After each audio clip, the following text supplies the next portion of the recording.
Hey guys, this week we're going to be talking about how to store inventory. I want to make sure that you know how to store your inventory efficiently in ways that you can find it, regardless of whether you're a small seller in your garage or whether you operate a 500 square foot warehouse. So guys, let's get started.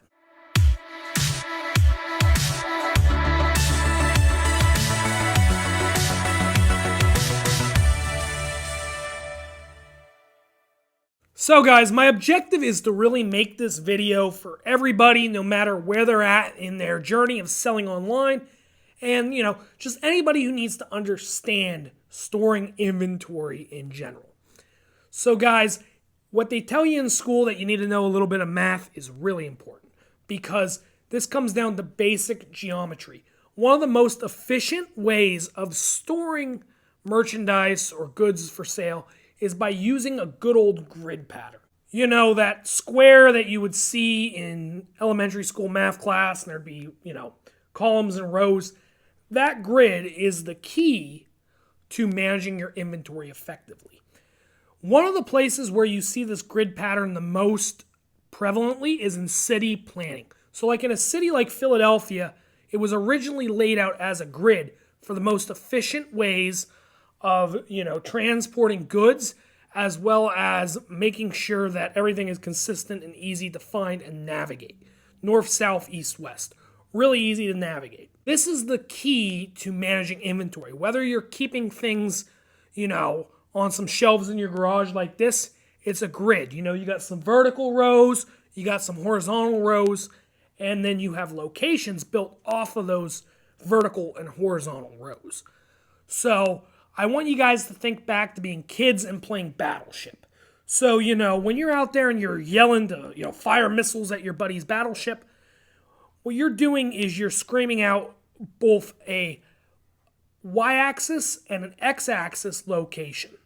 So when you say A5, you're referring to a location that is in the A position on the vertical axis and on the 5 position on the horizontal axis. These come together to form the location. And that's how shelves work. So, you might have 3 shelves up and then 5 across. You now have a grid with 15 locations on it. This can be a great way to lay out your merchandise because it's infinitely scalable.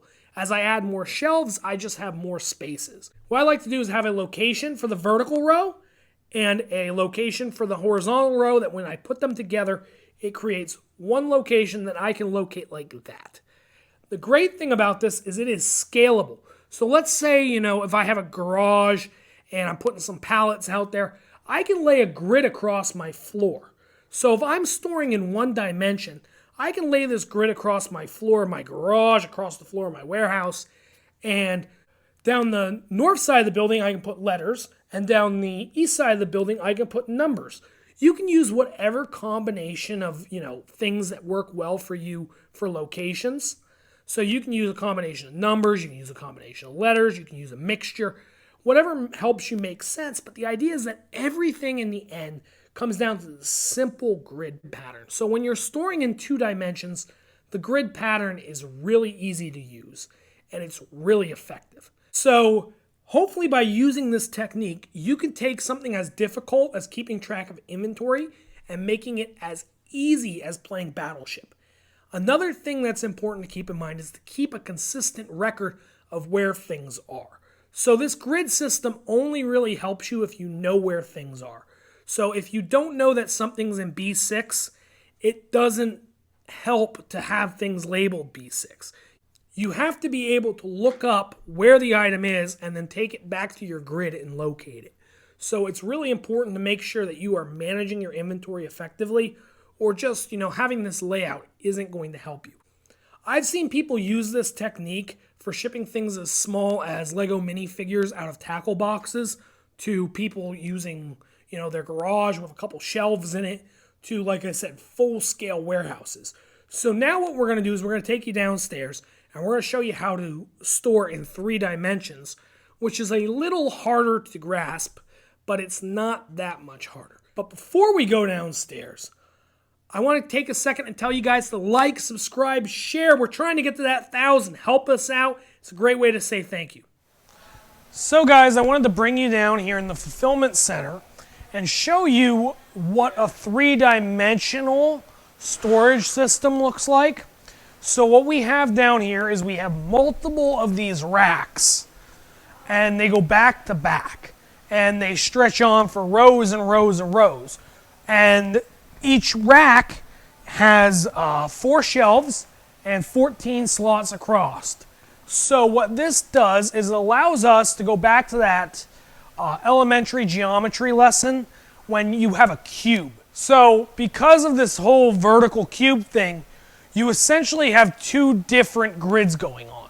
So you have, the floor grid and you have the up and down grid because we're using a shelf along with, floor space.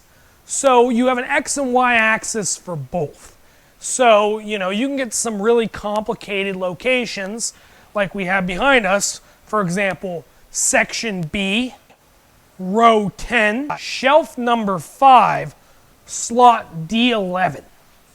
So you can really break this down where, you have the row number, the shelf number, and then you go back to your normal grid like you're playing Battleship and say it's in slot D11. So, there's a lot of ways to mix and match these grid patterns to scale infinitely across a large building. Now, for example, this building is so large that we have grids within grids within grids. So we have a lot of different cubes going on here because we have different areas and different zones. So on each floor of this building, we have approximately 9 zones. And that's true for every floor. So this is a 5-story building. We have 9 zones with 5 different floors, which means we have 45 zones within the building. And then each one of those is maintained with a numbering system like this. So you have individual blocks within larger blocks. So like I said, this is a thing that can infinitely stack on top of each other, so you can scale to whatever size you need. So guys, I hope you learned something about storing things in a 3-dimensional space, and that's what it looks like practically in a warehouse setting. So guys, I hope everybody learned something today about, storing inventory. I tried to make this, as one size fits all as possible for everybody, but if you have some questions, leave them in the comments. I'll get around to answering them. And, I hope you guys see a little bit about, how we store things and how you can adapt that to fit whatever size operation you're using. So guys, thank you very much for watching the video, and we'll see you next week.